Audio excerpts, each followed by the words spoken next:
ചാണകപ്പൊടി പോലും കിട്ടാനില്ലാത്ത ആളുകൾ ഇതേണ്ട ഈ ഒരൊറ്റ വളം കൊണ്ട് മാത്രം നമുക്കിതുപോലെ കൃഷി ചെയ്തെടുക്കാനായിട്ട് പറ്റും. ഹായ് ഫ്രണ്ട്സ്, സാൻട്രം വ്ലോഗിൻ്റെ പുതിയൊരു വീഡിയോയിലേക്ക് സ്വാഗതം. ഞാൻ രമ്യ സന്ദീപ്. ഇന്നത്തെ നമ്മുടെ വിഷയം വെണ്ട കൃഷിയെപ്പറ്റി ഒട്ടും അറിയാത്തവർക്ക് വേണ്ടിയിട്ടുള്ളതാണ്. കൃഷി ചെയ്യുന്നവരും കൃഷിയെപ്പറ്റി അറിയാവുന്നവരെല്ലാം സ്കിപ്പ് ചെയ്ത് പോയിക്കോളൂ, നിങ്ങൾക്ക് വേണ്ടിയുള്ളതല്ല. ഇത് കണ്ടോ, ഒട്ടും അറിയാത്ത തുടക്കക്കാർക്ക് ഇതുണ്ട് ഇതുപോലെ വിളവ് കിട്ടുന്നതിന് ഒരൊറ്റ വളം മതി. കാരണം ഒരുപാട് വളങ്ങളും കാര്യങ്ങളും എല്ലാം പറയുമ്പോൾ തന്നെ നിങ്ങൾക്ക് കൺഫ്യൂഷനാകും. കൃഷിയോടുള്ളൊരു ആഗ്രഹം ഉണ്ടെങ്കിൽ തന്നെ പെട്ടെന്ന് അതെല്ലാം മാറും. അപ്പം അങ്ങനെയുള്ളവർക്ക് വേണ്ടി മാത്രമുള്ളൊരു വീഡിയോ ആണ് ഇന്നത്തേത്. പ്രത്യേകിച്ച് ഒട്ടും സമയമില്ലാത്തവർക്ക്, എന്നാൽ ജൈവ രീതിയിലുള്ള വിഷമില്ലാത്ത പച്ചക്കറി കഴിക്കണമെന്ന് ആഗ്രഹമുള്ളവർക്ക് അവർക്ക് ഈ വീഡിയോ പ്രയോജനപ്പെടും കേട്ടോ. അപ്പോൾ നമുക്ക് എന്താ കാര്യമെന്ന് നോക്കാം. അതേ കണ്ടോ, നമ്മളുടെ വീട്ടിലെ ഗ്രോ ബാഗിൽ 4 ഗ്രോ ബാഗിലായിട്ട് നമ്മളിതുകൊണ്ട് ഒരു 8 വെണ്ട നട്ടിട്ടുണ്ട്. ഈ വെണ്ട നട്ട് നമ്മൾ എങ്ങനെയാണെന്ന് അറിയാവോ? പുളിപ്പ് കളഞ്ഞ മണ്ണായിരിക്കണം കൃഷിക്ക് വേണ്ടിയിട്ട് നമ്മൾ സെലക്ട് ചെയ്യേണ്ടത്. അതെല്ലാവരും ശ്രദ്ധിക്കണം. ഡോളോമേറ്റോ, കുമ്മായമോ, പച്ചക്കക്കാപ്പൊടിയോ ഉപയോഗിച്ച് പുളിപ്പ് കളഞ്ഞിട്ടുള്ള മണ്ണായിരിക്കണം. കുമ്മായമാണെങ്കിൽ നമ്മൾ മണ്ണെല്ലാം ഇളക്കി സെറ്റാക്കി വെച്ചിട്ട് കുമ്മായം വെള്ളം നനച്ച് കൊടുത്ത് ഒരു 10 ദിവസം മൂടി വെക്കണം. ഡോളോമേറ്റ് ആണെങ്കിൽ ഇതേപോലെ തന്നെ മണ്ണെല്ലാം ഇളക്കിയിട്ട് ഒരു 3-4 ദിവസം ഡോളോമേറ്റ് ഇട്ട് വെച്ച് മൂടിയിട്ടതിന് ശേഷം ഉപയോഗിക്കാം. പച്ചക്കക്കാപ്പൊടിയാണെങ്കിൽ നമുക്ക് ഡയറക്റ്റ് തന്നെ മണ്ണിൻ്റെ കൂട്ടത്തിൽ മറ്റു വളങ്ങൾ ചേർക്കുന്ന കൂട്ടത്തിൽ നമുക്ക് ഉപയോഗിക്കാൻ പറ്റും. ഇതാണ് ആദ്യത്തെ ഘട്ടം. രണ്ടാമത്തെ ഘട്ടം, നമ്മൾ ഗ്രോ ബാഗിലാണ് കൃഷി ചെയ്യുന്നതെങ്കിൽ നല്ല സുഷിരം നമ്മൾ ആദ്യമേ ഉറപ്പ് വരുത്തണം. അതിനുശേഷം ഇത്രയും ഭാഗത്തോളം കരിയില നിറയ്ക്കുക. അതിനുശേഷം നമ്മൾ പുളിപ്പ് മാറ്റി വെച്ചിട്ടുള്ള മണ്ണ് ഇതിനകത്തോട്ട് ഇട്ട് കൊടുക്കുക. മണ്ണൊരു 3/4 ഭാഗത്തോളം മാത്രമേ നമ്മൾ ഇട്ട് കൊടുക്കാൻ പാടുള്ളൂ. കാരണം ഇടയ്ക്ക് നമ്മൾ വളമിട്ട് മണ്ണ് കൂട്ടി കൊടുക്കുന്ന സമയത്ത് അതിന് സ്പേസ് വേണം. അതുകൊണ്ട് 3/4 ഭാഗത്തോളം മാത്രമേ നമ്മൾ മണ്ണിട്ട് കൊടുക്കാൻ പാടുള്ളൂ. ഇതുപോലെ 2-3 ദിവസം നമുക്കിതുപോലെ കായ്കൾ കിട്ടുമ്പോഴത്തേന് അതെല്ലാം ഒരു നല്ല അടിപൊളി മെഴുക്കുവരട്ടിക്കില്ലേ, നമുക്കിങ്ങനെ കളക്ട് ചെയ്ത് വിഷമില്ലാത്ത പച്ചക്കറി കഴിക്കാൻ പറ്റാൻ വേണ്ടിയിട്ട് നമുക്കൊരൊറ്റ വളം ഉപയോഗിച്ചാൽ മതി. ഈ വളമാണത്.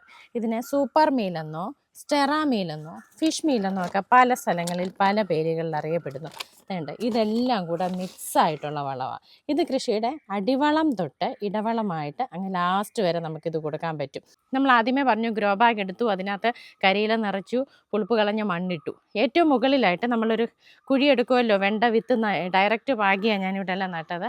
ആ പാകുന്നതിൻ്റെ അവിടെ ഒരു ഇത്രയും ഇട്ടിട്ട് നമുക്ക് വെണ്ട വിത്ത് പാകാം. നമ്മളിപ്പോൾ വിളവെടുത്തതിന് ശേഷം നമുക്ക് നിർബന്ധമായിട്ടും വളം ഇട്ട് കൊടുക്കണം. അതിന് വേണ്ടിയിട്ട് നമ്മളെപ്പോഴും പുതയിട്ട് കൊടുക്കുന്നത് ജസ്റ്റ് ഒന്ന് മാറ്റുക.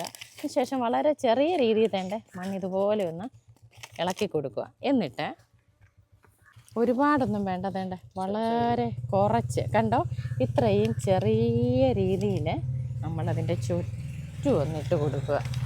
ഒരു ഗ്രോ ബാഗ് 2 വെണ്ട ഉള്ളത് കൊണ്ട് ഞാൻ വളരെ കുറച്ചും കൂടി ഇടുവാണ്. ഇത്ര ഇട്ടിട്ടുണ്ട് കണ്ടോ. ഇനിയും ഇതിൻ്റെ മുകളിലോട്ട് കുറച്ച് മണ്ണ് തൂക്കി കൊടുക്കണം. എന്നിട്ട് നനച്ച് കൊടുക്കുക. ഇത്രയും ചെയ്താൽ മതി. അപ്പോൾ വേറെ വളങ്ങൾ, ഇപ്പോൾ ചാണകപ്പൊടി പോലും കിട്ടാനില്ലാത്ത ആളുകൾ ഈ ഒരൊറ്റ വളം കൊണ്ട് മാത്രം നമുക്കിതുപോലെ കൃഷി ചെയ്തെടുക്കാനായിട്ട് പറ്റും. ഇപ്പം മറ്റു വളങ്ങളില്ലാത്തവർക്ക് വേണ്ടി പറഞ്ഞതാണ്.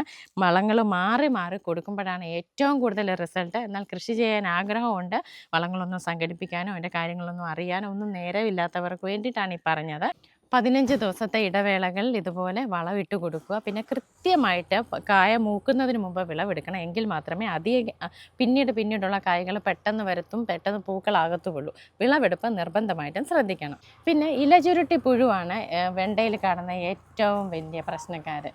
കണ്ടോ, ഇതുപോലെ ഇല ചുരുട്ടി ഇതിനകത്ത് വന്നിരിക്കുന്ന കണ്ടോ ആശനെ കണ്ടോ. ഇവരെ ഇവിടെ വെച്ച് തന്നെ ഞെരടി അങ്ങ് കൊല്ലുക. എല്ലാ ദിവസവും രാവിലെ വന്ന് ഇതിനെ ഒന്ന് നിരീക്ഷിക്കുക. അപ്പോൾ ഇതുപോലെ സിമ്പിളായിട്ട് നിങ്ങളെല്ലാവരും ഇപ്പോഴേ കൃഷി തുടങ്ങിക്കോ. നമുക്കെല്ലാവർക്കും ഒത്തൊരുമിച്ച് നിന്ന് വിഷമില്ലാത്ത പച്ചക്കറിയെ നമ്മുടെ കേരളത്തിൽ മൊത്തം ആക്കാനായിട്ട് സാധിക്കും. അപ്പോൾ ഇന്നത്തെ വീഡിയോ നിങ്ങൾക്ക് എല്ലാവർക്കും ഇഷ്ടപ്പെട്ടെന്ന് വിശ്വസിക്കുന്നു. ഉപകാരപ്രദമായെങ്കിൽ തീർച്ചയായും ഷെയർ ചെയ്യാനും ലൈക്ക് ചെയ്യാനും നിങ്ങളുടെ വിലയേറിയ അഭിപ്രായങ്ങൾ പറയാനും മറക്കരുത്. മറ്റൊരു വീഡിയോയുമായി വീണ്ടും കാണാം. നന്ദി.